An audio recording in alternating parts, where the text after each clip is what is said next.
Hello friends, welcome to Edu Study. दोस्तों, हम बचपन से ही पार्ट्स ऑफ स्पीच पढ़ते आ रहे हैं। हम बहुत से डेफिनेशन याद करते हैं, बहुत से रूल्स को लर्न करते हैं, बहुत से एक्सरसाइजेस सॉल्व करते हैं। लेकिन कभी कभी हमें ऐसा लगता है कि हमारा पार्ट्स ऑफ स्पीच का कॉन्सेप्ट क्लियर नहीं हो पाया है। हमारे सामने बहुत से ऐसे सेंटेंसेस आ जाते हैं जिनमें एरर्स होते हैं और हम उन्हें पहचान नहीं पाते हैं। बहुत से सेंटेंसेस हमें करेक्शन करने होते हैं और हमें समझ में नहीं आता कि इसमें क्या मिस्टेक्स हैं या क्या एरर्स हैं। इसका क्या रीज़न हो सकता है? मेनली इसका रीज़न ये हो सकता है कि हम डेफिनेशंस को या रूल्स को रटते चले जाते हैं। हम with the help of examples चीज़ों को समझते नहीं हैं और हम एक्सरसाइजेस को भी कम सॉल्व करते हैं। केवल रूल्स को रट लेना और उसे हमेशा याद रखना ये संभव नहीं हो पाता है। इसलिए आइए हम कोशिश करते हैं कि कुछ इस तरीके से हम स्टडी करें कि हमारा कॉन्सेप्ट भी क्लियर हो जाए, हमें रूल्स को रटना भी नहीं पड़े, और जब भी हमारे सामने कोई भी सेंटेंस आए जिसमें एरर हो या कोई भी डेफिनेशन हमें बताना पड़े तो हम रटी हुई चीज़ों को न बताएं, बल्कि हम अपनी समझ को विकसित करके चीज़ों को बताना सीखें। तो आइए हम इस दिशा में एक प्रयास करते हैं और आज पार्ट्स ऑफ स्पीच को स्टार्ट करते हैं कि parts of speech English grammar में क्या होते हैं।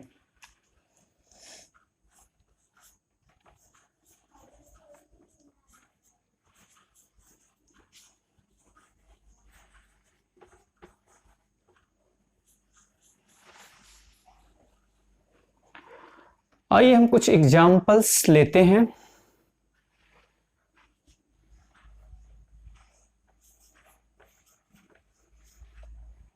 Ravi is a good student।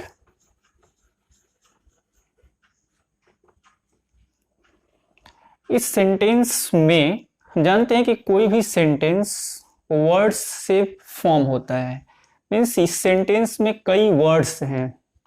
अब ये जो वर्ड्स हैं यही पार्ट्स ऑफ स्पीच होते हैं। मीन्स इस सेंटेंस को हम ये भी कह सकते हैं कि ये हमारा स्पीच है। अब इस स्पीच में क्या पार्ट्स होंगे? तो जो वर्ड्स हैं वही इस स्पीच के पार्ट्स हैं। मीन्स हमारे सेंटेंस के अंदर जो वर्ड्स होते हैं वही पार्ट्स ऑफ स्पीच होते हैं। सेंटेंस का हर वर्ड कोई ना कोई पार्ट ऑफ स्पीच होता है। तो जब हम सेंटेंस को समझेंगे तो हमारे लिए पार्ट्स ऑफ स्पीच को समझना और भी आसान होगा। अब जैसे हम देखें, रवि क्या है? एक नेम है, एक यह हम कह सकते हैं कि नेमिंग वर्ड है, जो कि एक पर्सन का नाम है।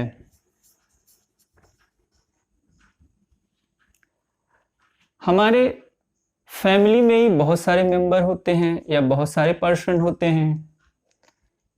किसी का नाम राजू हो सकता है, किसी का मीरा हो सकता है, किसी का काव्या हो सकता है, किसी का पीटर हो सकता है, जॉन, अली।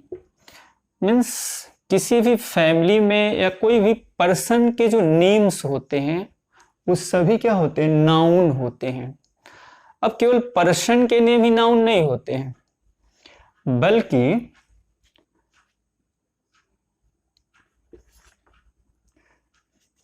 जो प्लेसेस होते हैं,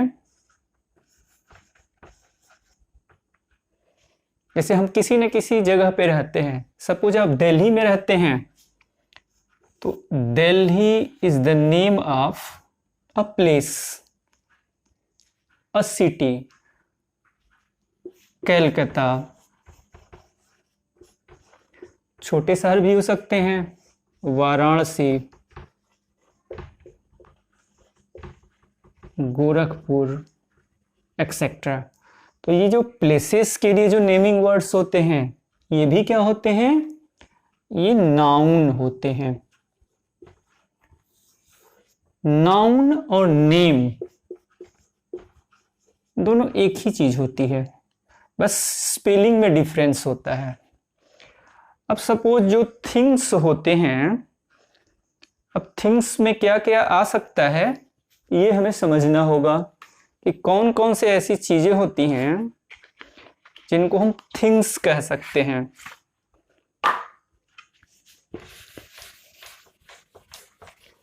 थिंग्स लिविंग थिंग्स भी हो सकते हैं और नॉन लिविंग थिंग्स भी हो सकते हैं।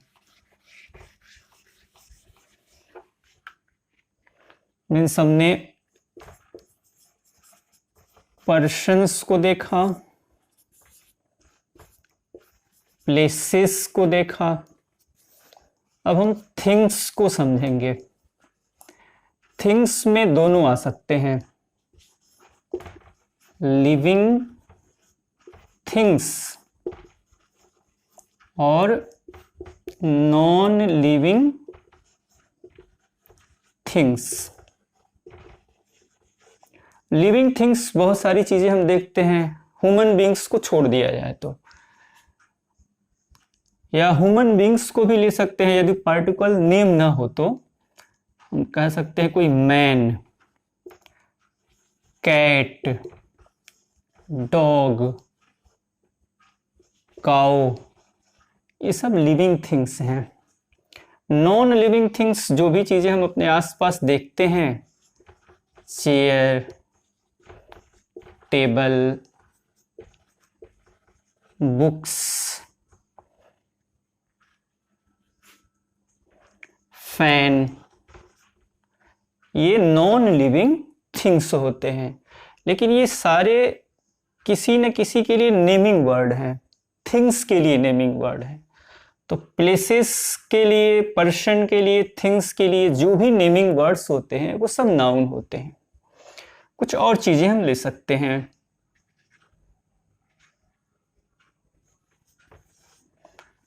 क्वालिटी,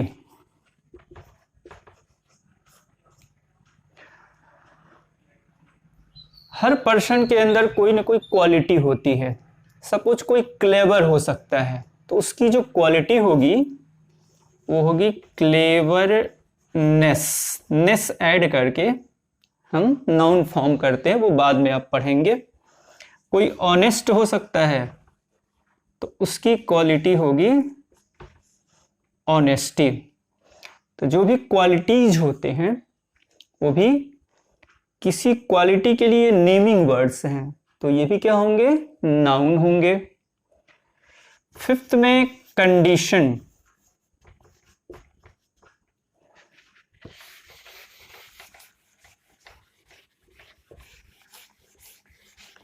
फिफ्थ जो होगा हमारा वो होगा कंडीशन।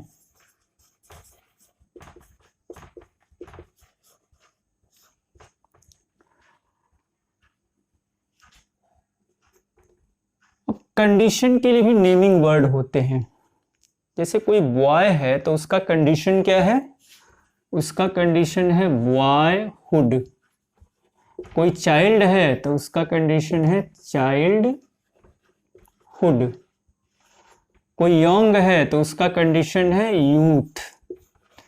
तो ये किसी कंडीशन के लिए नेमिंग वर्ड्स हैं, तो ये भी क्या है, नाउन्स हैं। नेक्स्ट,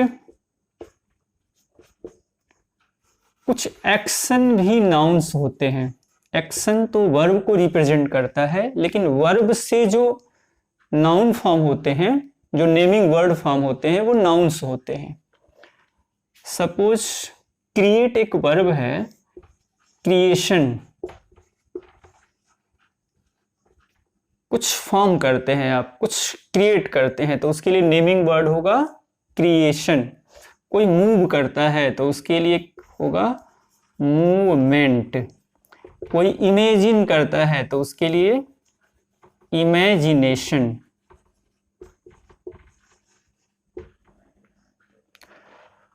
तो ये जितने भी नेमिंग वर्ड्स हैं, किन किन चीजों के लिए?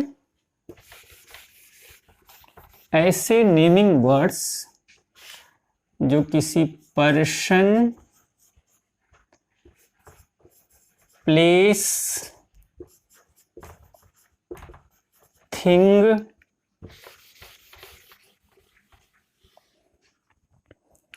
क्वालिटी, कंडीशन तथा एक्शन के लिए होते हैं, ये नाउन्स होते हैं। तो इन्हीं से हम डेफिनेशन फॉर्म कर सकते हैं। A noun is the name of a person, place, thing, quality, condition और एक्शन। तो जब चीज़ों को हम समझेंगे तो डेफिनेशन तो हम खुद फॉर्म कर सकते हैं। तो आज के लिए इतना ही काफ़ी है। फिर पार्ट्स ऑफ स्पीच को हम नेक्स्ट वीडियो में कंटिन्यू रखेंगे। Thanks for watching this video.